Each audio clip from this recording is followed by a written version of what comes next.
เรือกำลังมาพี่น้องเรือลาวกำลังข้ามมาที่ไทยพี่น้องแต่ว่ากระแสน้ำแห้งอยู่โอ้ยนี่คือระดับน้ำคลองคือว่ามื้อนี้บกลกไปประมาณศอกหนึ่งพี่น้องมื้อนั้นแห้งหลายกว่านี้เนาะหลายกว่านี้วันนี้ว่าบกหลายเติบแล้วมื้อนี้เรือกำลังสิเทียบท่าได้พี่น้องเนาะ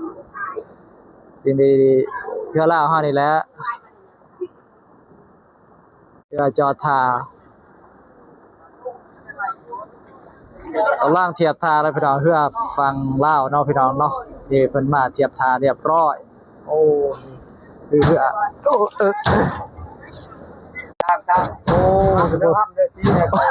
จักได้ห้ำอยู่เนาะโอ้ยเรื่องบ่ได้ชี้ข่าวชี้น้ำยังสิได้ห้ำอยู่เลย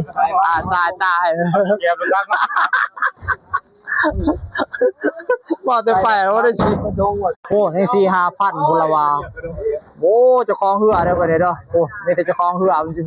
ๆคนสิฝากจิอันนั้นจิรอโอ้มื้อละ1,000 2,000จะเป็นช่ออนเนาะคอยบ่ได้ไปเฮ็ดอีหยังจะไปขุดจิรอมาขายดอกวันนี้จะเรือก็มาแต่ฝั่งไทยฝั่งลาวฝั่งลาวฝั่งไทยพี่น้องกลับไปกลับมาลูกค้าทางนี้ก็สิเดินทางลูกค้าทางนั้นก็สิมานี่เต็มเรือคือเก่าดูเข้าแล้วนะนี่เบิ่งตกกุดจิรอขายได้ก็ได้เงินเด้อพี่น้องเด้อ